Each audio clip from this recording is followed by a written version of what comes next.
I can't really describe you anything other than spiritual gangster. Alexander Yasin, everyone. Woo! I'm gonna do the clap. Get ready. Your healing is not a lifelong journey. It has an end date. Yes, you can fully heal yourself, and it can happen fast. I was born in Los Angeles. My brother at the time was much older than me, was very much into martial arts. He actually started teaching me like meditation and Tai Chi. I got introduced to programs like Jose Silva's Ultra Mind System. I had this insatiable thirst for understanding what was behind the veil. Like quantum physics has proven that what we observe, we create. So whatever thoughts we're observing, whatever we're projecting, we are manifesting. All of your suffering is valid, okay? But the question really becomes is how long do you want to suffer? What we're suffering from collectively is a spiritual sickness. We have become spiritually bankrupt. But your body would heal itself because this is the default program of consciousness, of life. Your heart beats, your hair grows, your cells regenerate. So all we need to do is learn how to work with this divine creation, this inner technology. We all have the ability to live fully healed, fully happy, and alive.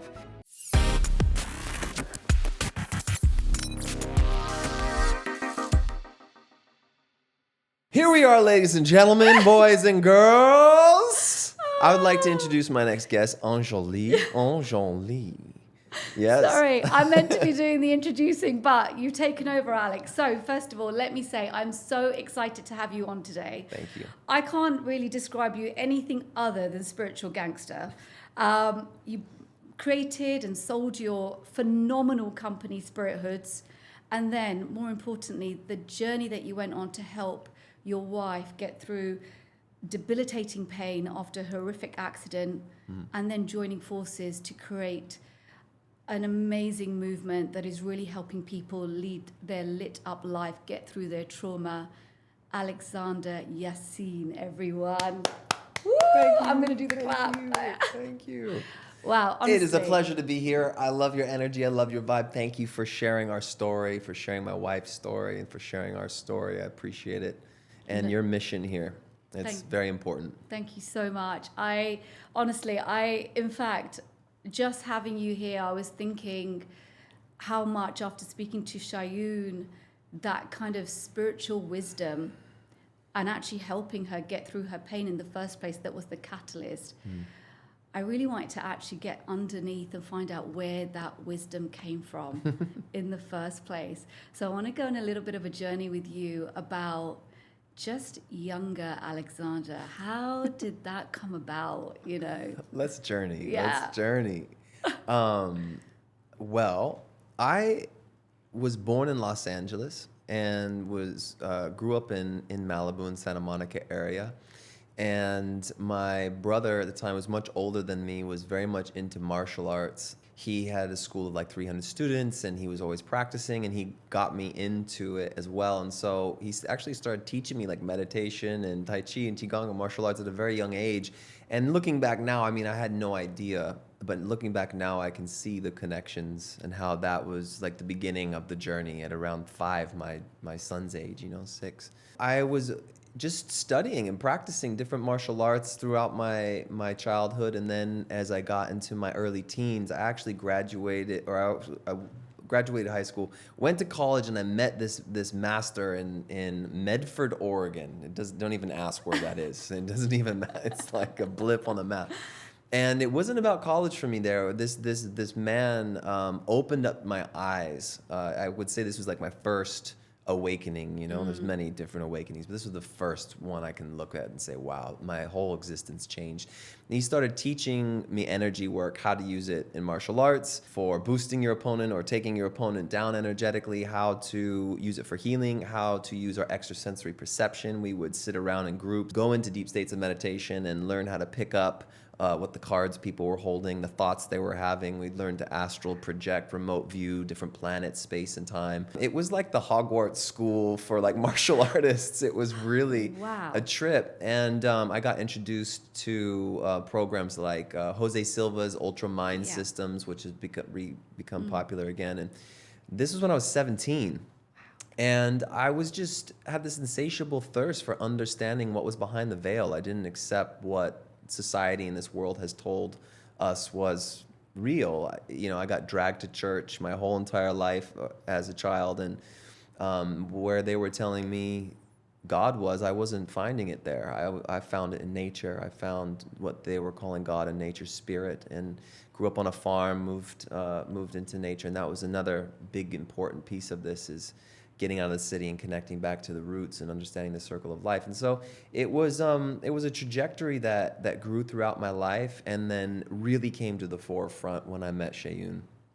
Dancing in that Coachella field in a sea of 100,000 people. There she was, and I was Take me to that magical moment, that start of the love story, which almost feels like everything was building up to that moment. It was, to be honest. And it's funny, I even knew that I was going to meet my soulmate in Los Angeles when I would come back. And I knew, like, the color of her eyes and her skin, her hair, knew she'd be a brown girl. And sure enough, there she was, dancing in this field like a Sufi mystic, just spinning around and around and around. And I was, at the beginning of my entrepreneurial journey, literally sleeping on a foam mattress on the floor in LA.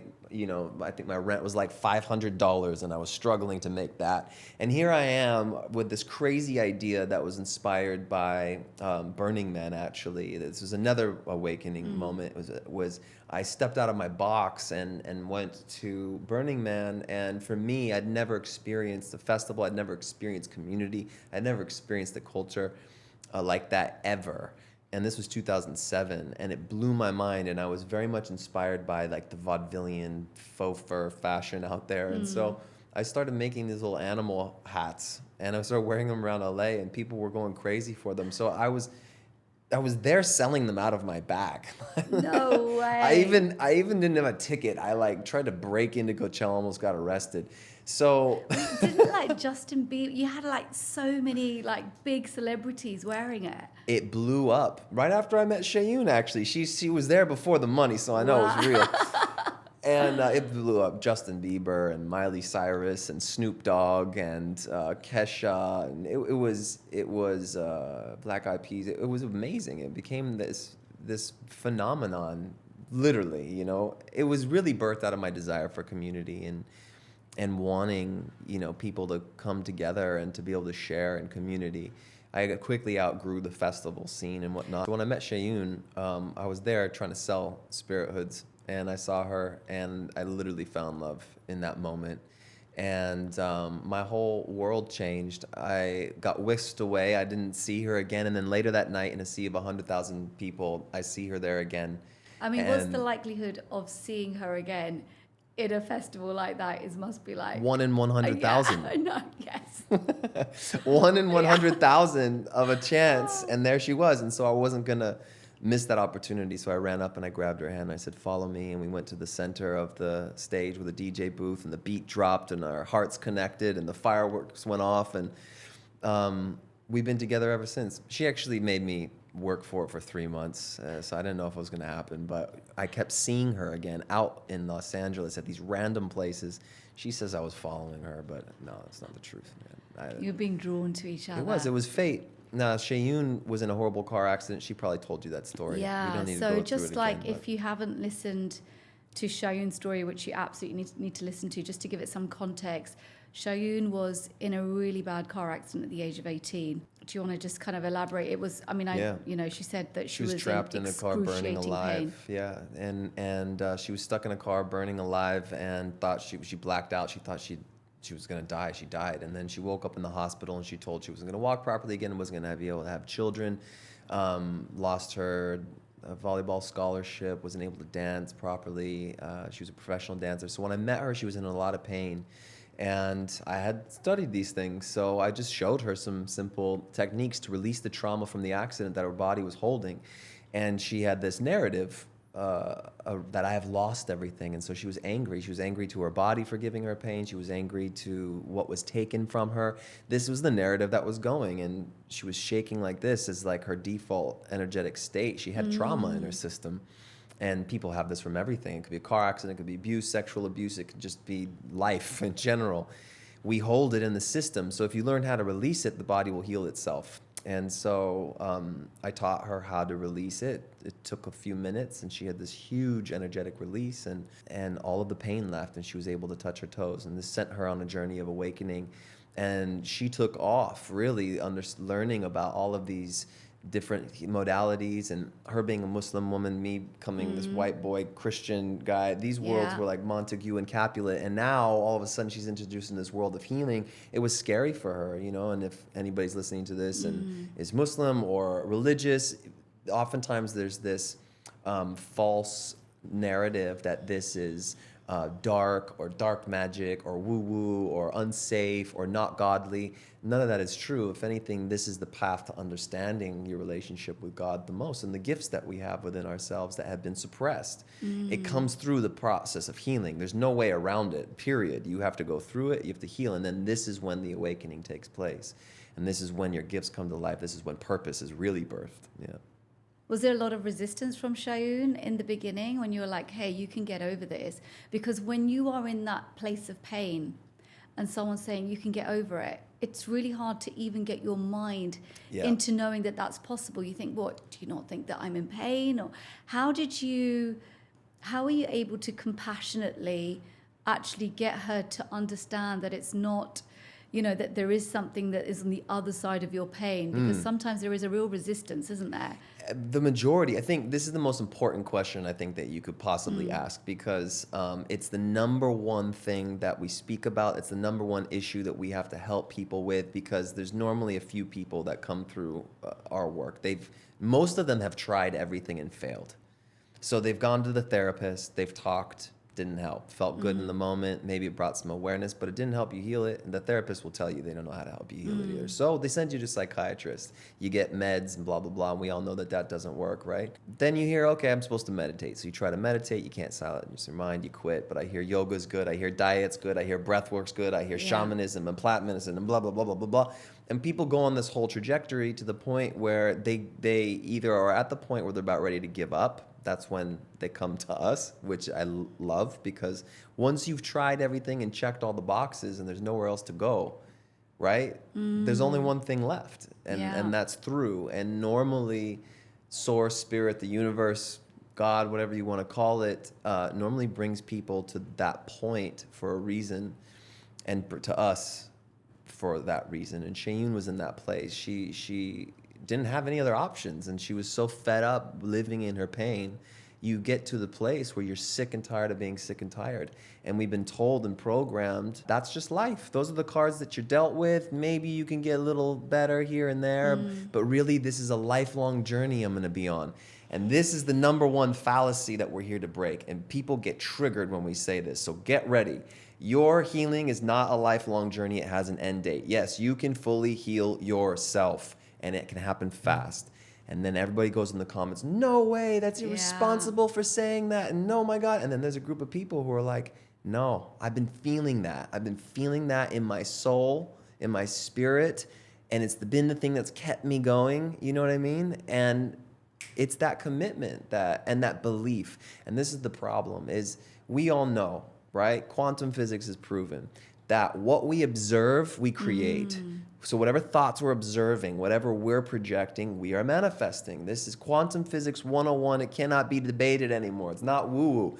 So if we believe that we're going to be on a healing journey the rest of our life, the cosmic universe says, here's the person who's going to be on the journey for the rest of their life. This is what they want. Let's give them more opportunity to be on the journey for the rest of their life. If I go out there and say, my healing has an end date, I am healing, I am almost done, and I have the tools and everything, and I have the process to do it, and I believe it, and I'm working towards it, then guess what? The universe is going to go, here's the dude that's about ready to fully heal himself. Let's give him all the opportunity and availability to do so. And this is available to all of us. And there's nuances in this, for sure. There's karmic implications.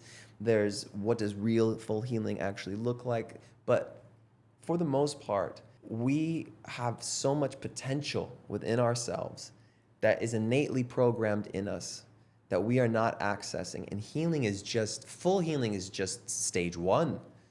Wow. You know? I mean, I just want to unpack that for a little bit, because there is something about this psychology where wanting something to last for a very long time almost serves the fact that that pain is valid, right? Yes. And I yes. think there is a lot to kind of unpack there, even like internally, like if you get over something so quickly, was it that bad, you know? So it's almost like sometimes holding on is almost your validation that that happened. And I did your Speak it. I did your 30-day meditation, which was 45 minutes, and I was not told it was 45 minutes by Shayoon. So when it was starting, I was like, oh, hang on a second, this is 45 minutes. And I literally started to have this like panic, like, Yeah. I haven't got time I can't do 45 minutes, I can't do 45 minutes. I was just battling with that. And I was like, just shut up and just do the 45 minutes. I did the 45 minutes. Day 10 or 45 minutes, all this like emotion started coming out. Found myself literally, just emotion coming out. And I thought about it for a bit. And one of the bits that really stood out to me was the forgiveness part, right? Forgive, not because they deserve your forgiveness, but because you deserve to forgive. Woo!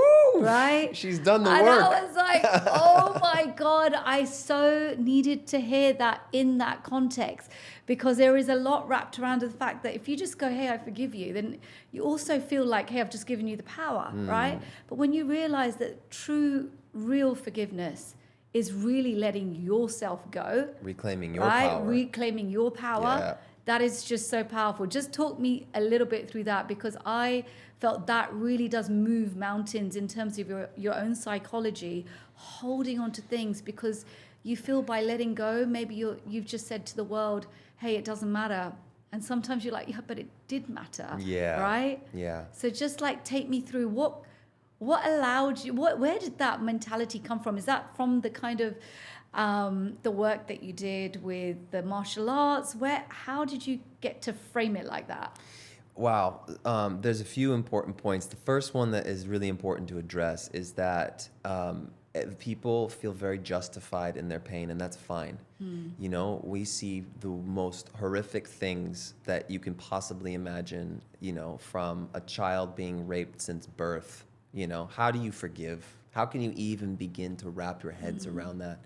Of course, that adult now is justified to feel their anger and their hate and their rage and their everything that comes with that.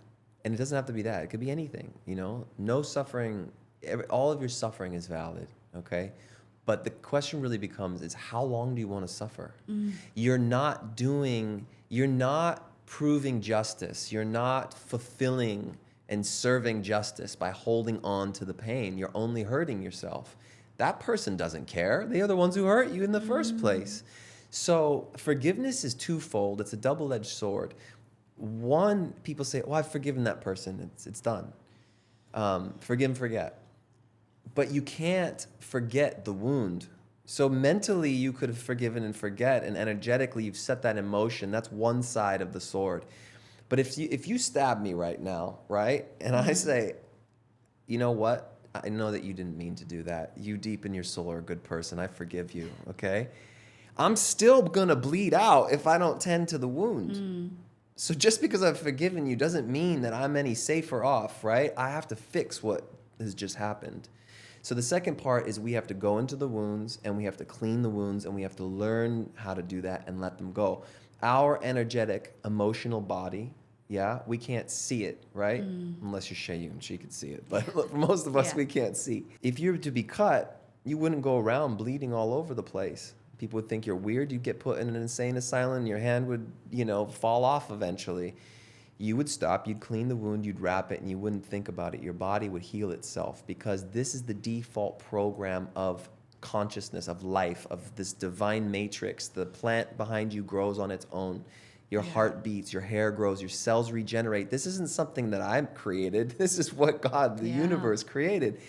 So all we need to do is learn how to work with this divine creation, this inner technology. If you were to see your emotional body, for anybody out there, they'd look like something out of a zombie movie, cut up and rotten and all like to the side, because they haven't tended to the emotional wounds. And what happens is it grows and it festers and then it breaks down. So discovering this has been a lifelong process, you know. And so going through life with Shayoon, deciding to really focus on all of our healing, selling the company, going all in, leaving the Western world behind. We've been traveling the world for 10 years to crack the code, I call it, right? You know, why is it that so many people go on this journey, they check all the boxes, they say they're doing the right things, but they're not better off? You know, they did everything that they said they were meant to do. It's not that the breath work was wrong. It's not that the meditation was wrong. It's not that the plant medicine was wrong. It's not that this, and this.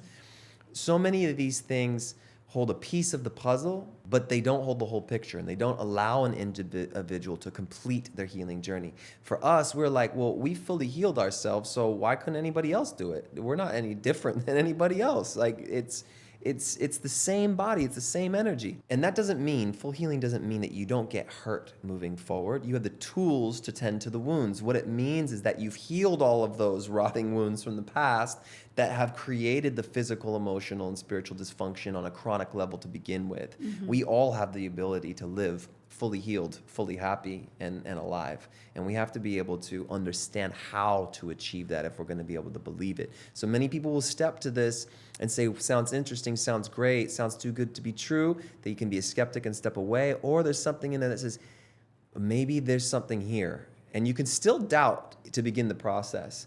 And then you got to go through the process of clearing the doubt. And when you practice this and you begin to get the response that you did, you've sat for the 10 days, the meditation is just one piece of the puzzle. It's not the beginning, middle, and end. Once you begin putting in the work, you start to get the feedback. Wow, my anxiety just dropped 50% after healing my father. I can draw that connection. Amazing. Wow, okay, the cancer cells disappeared after I got rid of the hate, pain, and rage. There was a psychosomatic cause to this. Oh my goodness. I start drawing correlations to how all the things that have affected me in my life have manifested themselves within me and around me. And then you start learning how to reprogram this and get out the way it works.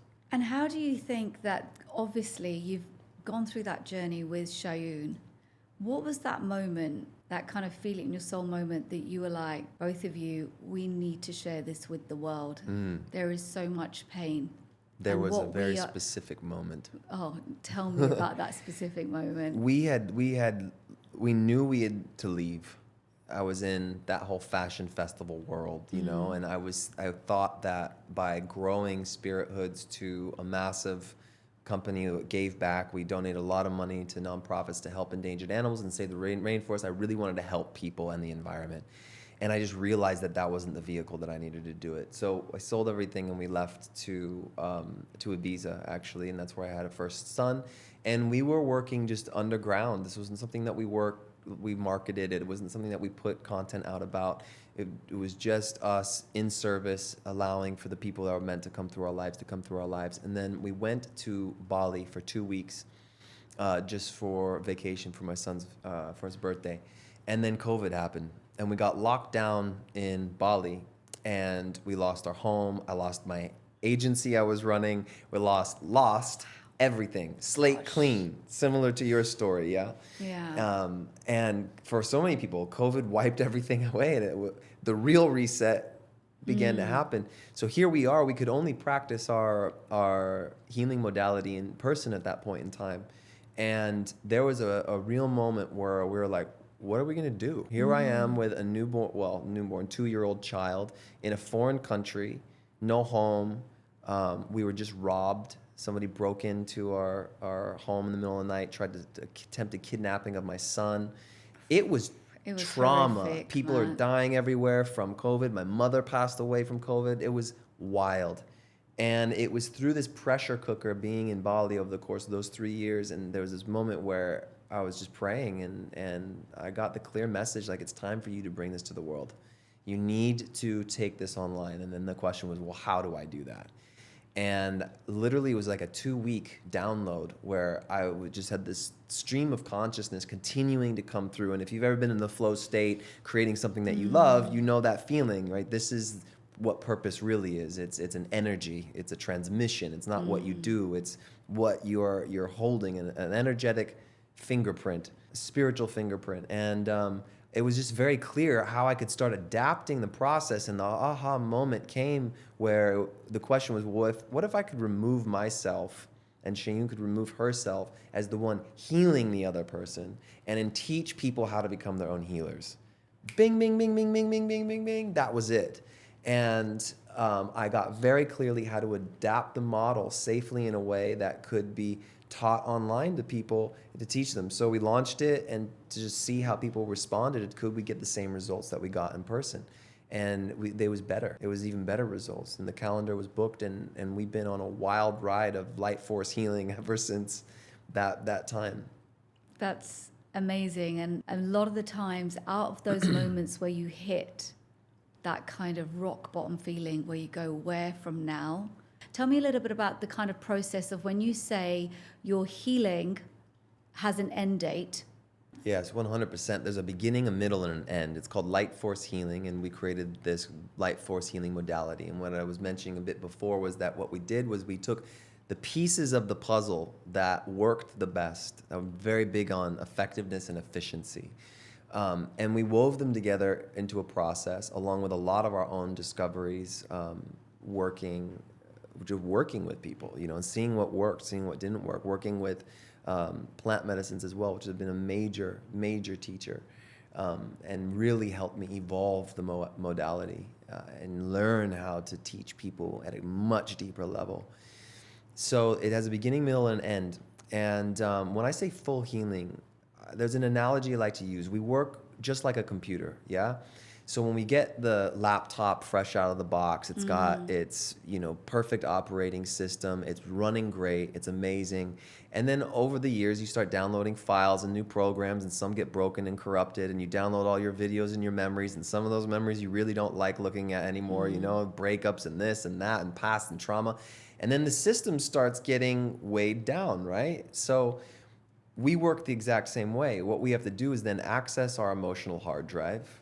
We have to go through all of the files and the folders, find all of the negative emotional programs from childhood, from young adulthood, all the way through your mother, your father, every character, every file and folder. You have to take inventory of all of those memories, those corrupted files, and then you have to teach people how to hit Alt, Control, Delete and put them in the trash. Full healing exists and only exists when you have fully healed 100% of your negative emotional, physical, and spiritual symptoms. So sometimes there's a karmic implication, right, to healing.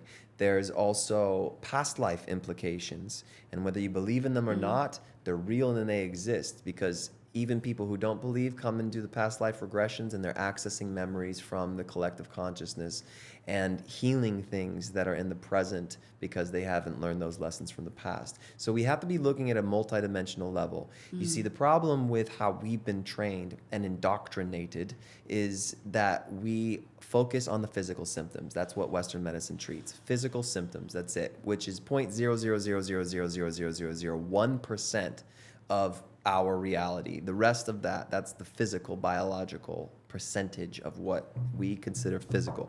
And this is the great illusion, is we look around and we think that everything is real, when in fact it's just an illusion. This is 0.00001% of our reality. The real reality is energy. Everything is energy. 99.99999999999%. There's 12 nines is energy. Absolutely. And so we have to learn to work with that. Only in the last 100 years has that been removed from the equation. You go to any culture on any part of the planet, on any planet, and you go to the wisdom keepers, the indigenous elders of those tribes, of that land. They have been in union with spirit, what they call spirit, what people call God, what people call nature, what people call whatever, right? With nature, they know they know that they're not separate from that. And they know that they have to work on an energetic, on a biological, and on a spiritual level. So when we learn how to clear those hard drives, the system heals itself. It recorrects itself. So it starts with a house of healing. If we're building a house of healing, step one, which is what you did, is the foundation. It is your LightForce meditation, but I don't even like the word meditation anymore because people go, oh, meditation. It's like a religion now too. Everything's become a religion. It's more of an activation. We want to activate the mind to new thought patterns that start releasing specific chemical responses in the body for the desired result. Meaning I show up every morning instead of grabbing from my phone, instead of smoking the vape, instead of hitting Instagram or TikTok. Science has shown that whatever you do within that first hour is going to be multiplied throughout your day. So all you entrepreneurs out there and people who are obsessed with productivity, morning ritual, step one. If you sit down in gratitude, if you start connecting to your heart, which is what the LightForce Center is, and you feel love, you're releasing serotonin and dopamine and oxytocin and all this stuff. You're going to connect in.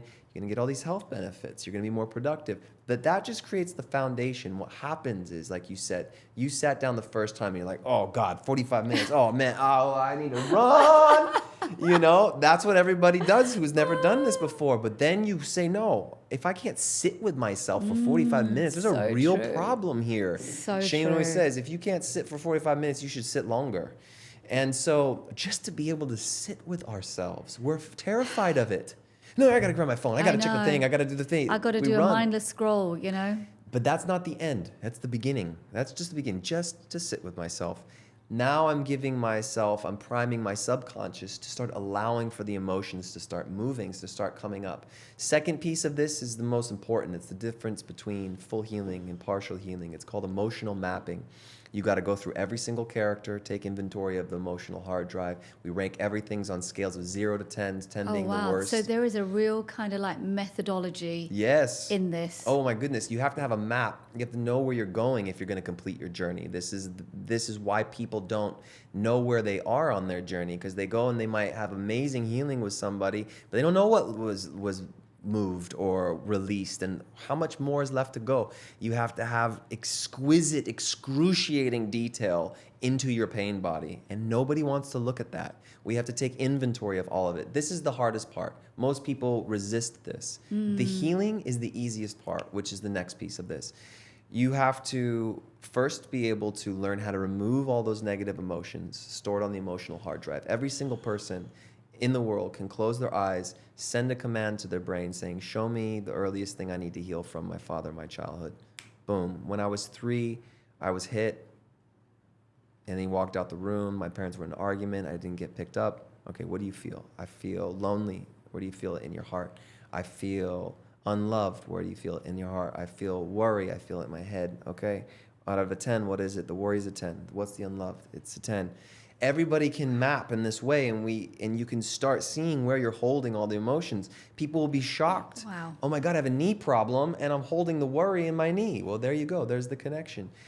The majority of all things are psychosomatically caused, honestly, at least through the lens that we see. That's crazy. And people don't realize the extent of that. So then when you have it, you got to learn how to clear it. So we teach the techniques for you to then release it out of the body, which is just inner alchemy, connecting to the heart, learning certain breath work, learning visualization, certain intentions.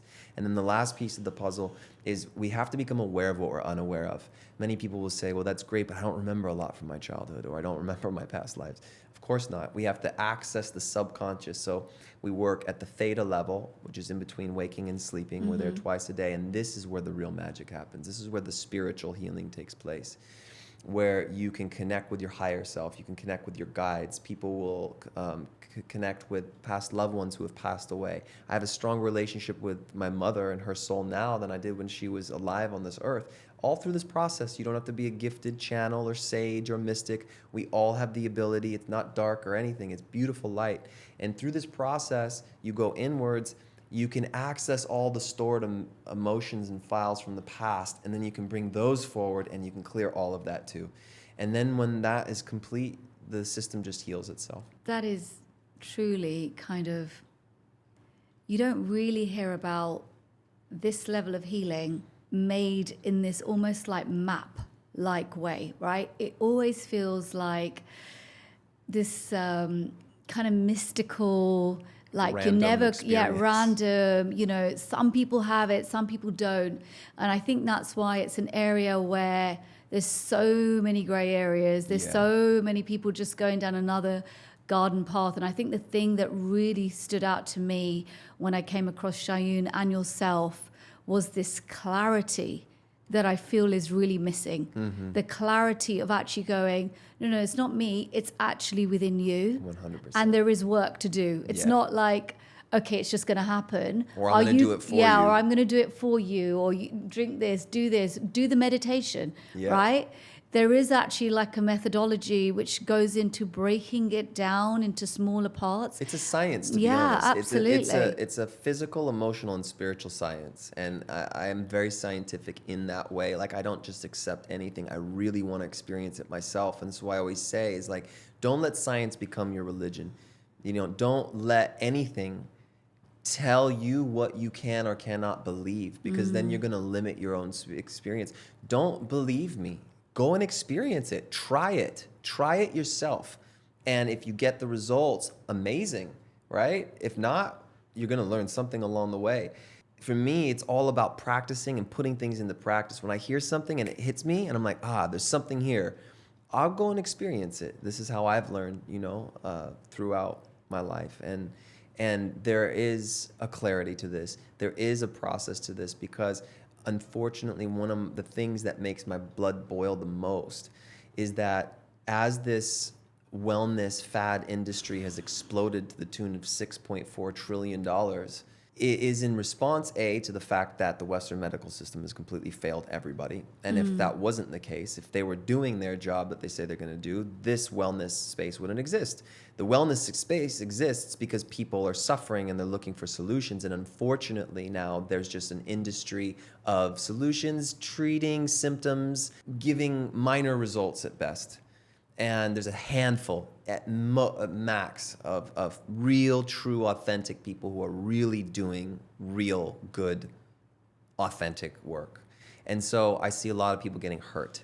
And I see a lot of people getting taken advantage of financially, sexually, physically, emotionally. I see a lot of people with great intentions with the lack of experience going out there and trying to heal people when they're unhealed. And what it creates a lot of wounded that? results. Just to rewind on that one, trying to heal people when you don't go through the journey of healing yourself. You know, there's a lot out there right now. You just have to go on the Instagram to just see everyone's, trying to kind of get onto this bandwagon of working out stuff for people. And you kind of look at, where is it coming from? And do you have to have lived a level of clearing your own past and traumas before you can go and heal others? Yeah, this is a really important question. This also pisses a lot of people off because we say there's a lot of wounded people going out there trying to heal and help wounded people, and we're only getting wounded results. I want to break this paradigm. I think that the majority of people, I know for a fact that we are all born from love. And I think the majority of people who are out there really trying to help people have a genuine desire to do so. And I feel that there's a lot of people with really great intentions trying to do so from a wounded state. So I believe that their intentions are right. Let's just say for the majority, I believe intentions are right.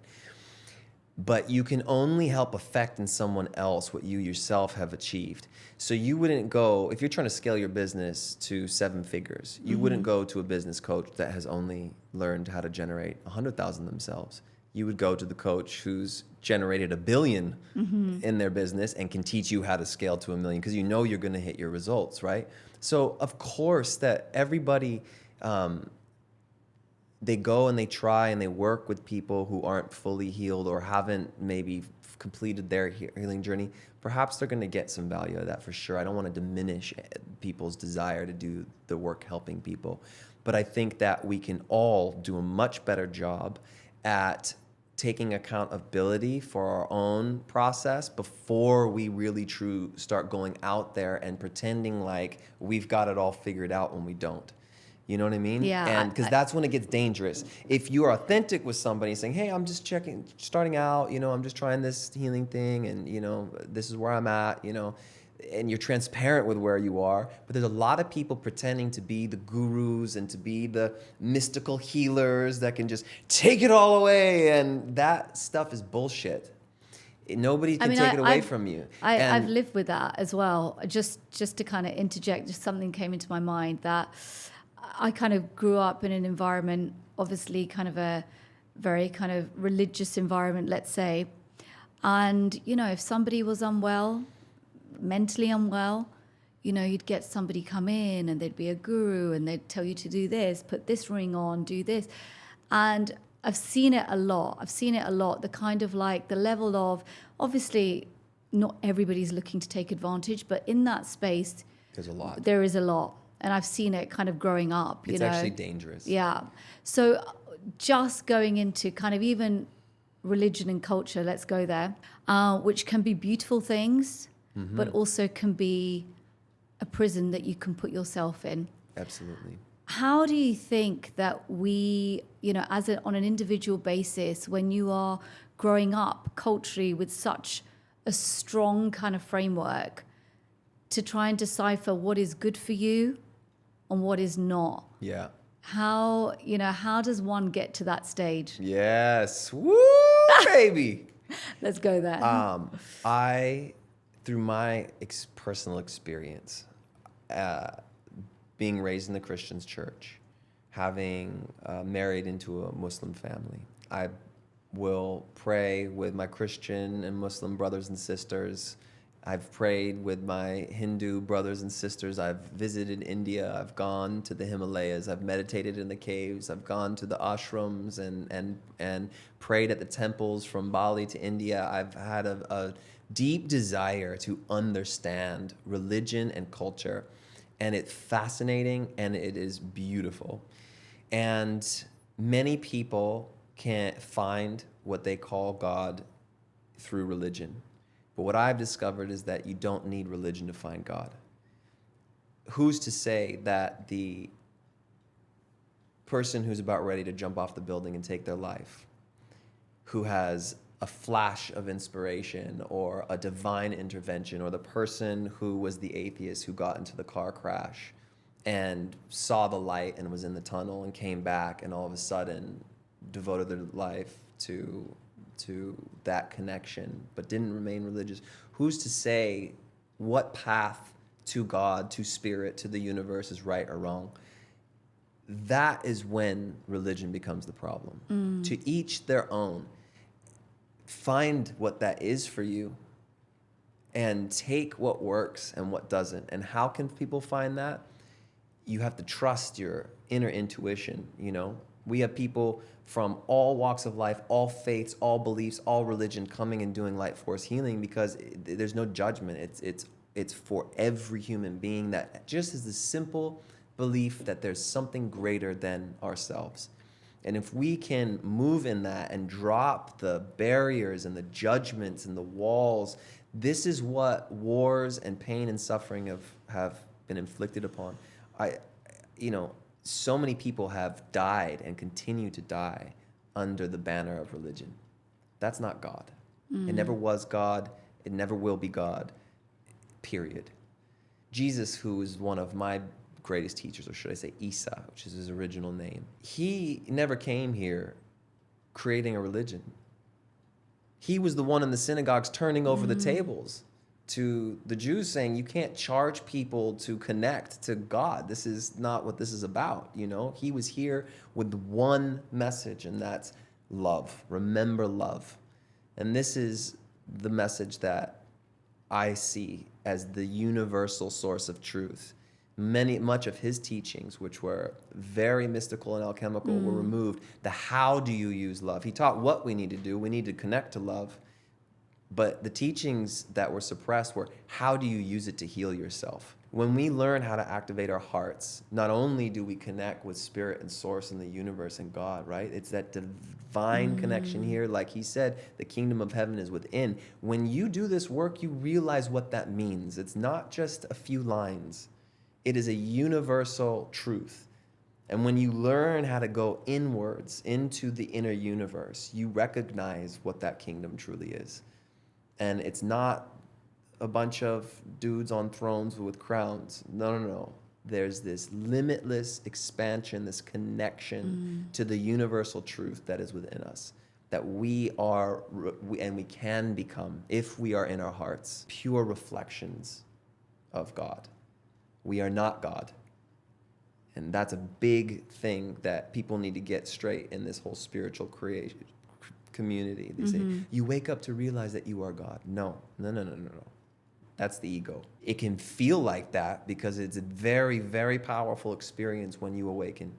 And there's no level to limit to it. But when you actually, there's a feeling like, oh my God, am I God? No, I'm not God. I'm one with everything, one with the universe. And that oneness is what love is. That's the default program that's installed on the computer when you get it fresh out the box.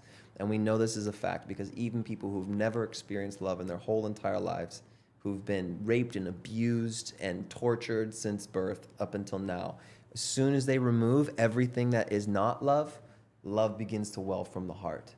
Compassion, understanding, wisdom, all of these things, presence, peace. These are the things that are our actual default states of being.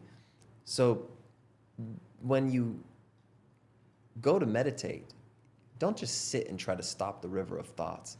Clear all the stuff that's making it all run to begin with, and you'll just find that your mind is still. It's not something that you have to get to or achieve. It's already your default. And it's here, to me, that is most important, that you find that guiding truth within yourself, and then you ask questions, you know? I think that is the beauty of the LightForce Center, is to kind of almost turn inwards. You know, the whole kind of almost like you're waiting for someone to tell you how you meditate, because there's this wrong way, this right way.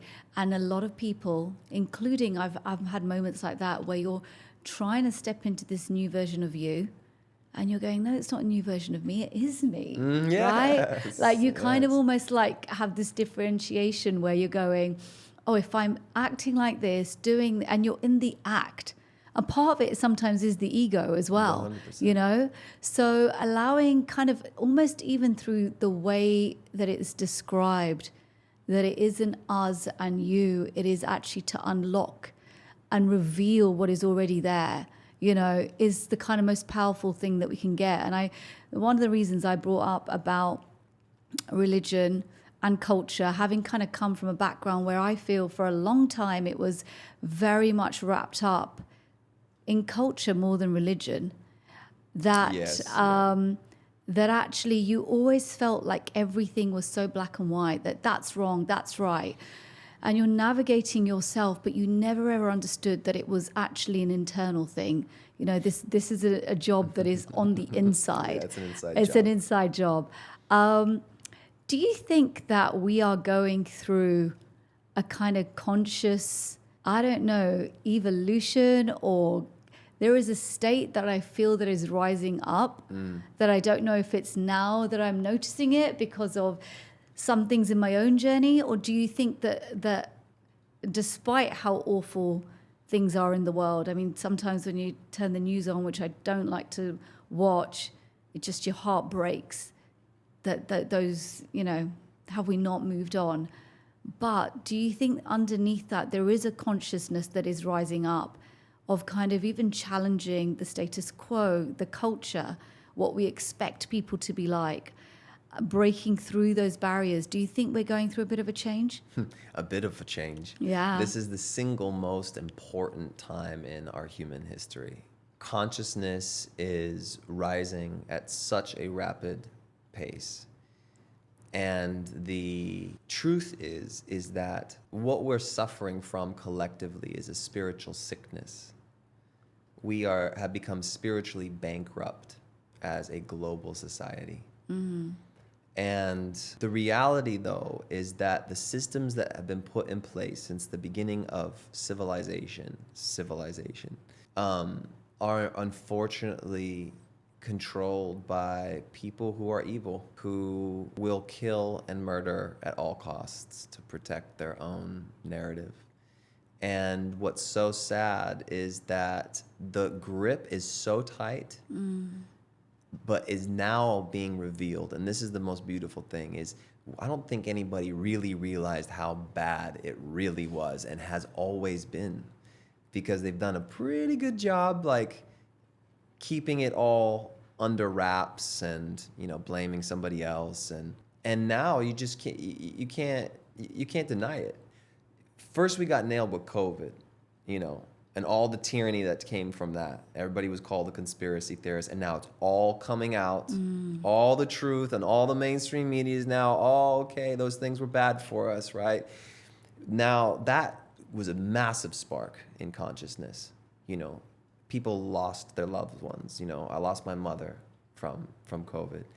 And I know the pain that people are going through from that. And then now you have this genocide that's taking place, you know? And it's not just in the Middle East. It's in the Congo. It's in Sudan. It's all over the world. It's now starting to rise up, and now people are starting to rise up in ways that they never have before. The harder they hold, they push and they kill and they fight. Every action has a reaction. The pendulum has to swing in the other direction as well. People are amassing and coming together in ways that they never have before. The largest gatherings in human history are taking place like every week now across the whole world. Students have now become the greatest heroes, you know, when governments and leaders have done nothing. So not only the foundations cracking, they're falling, but the new earth has to be birthed. We have to raise our frequencies higher through the process of healing, because it's the single most powerful thing that we can do. People are feeling helpless. What am I supposed to do? Heal yourself, heal your family, connect to your purpose. While everybody else is running around in fear and pain and suffering, be a light that can lift people up. And guess what? You're going to experience the pendulum shifting in the alternative direction in your life and what you're creating at a rapid pace, just as you see the old world falling. And so there's duality. This is what the 3D Earth School is all about. Can we rise out of the need for conflict for our own evolution and come into oneness? And that is that's an inside job, like you said. Alexander, that is honestly one of the most powerful things that I'm going to take away from this, because I feel like so many of us are feeling, man, look what's going on. Yeah. Like, you know, you feel cut up. Yeah.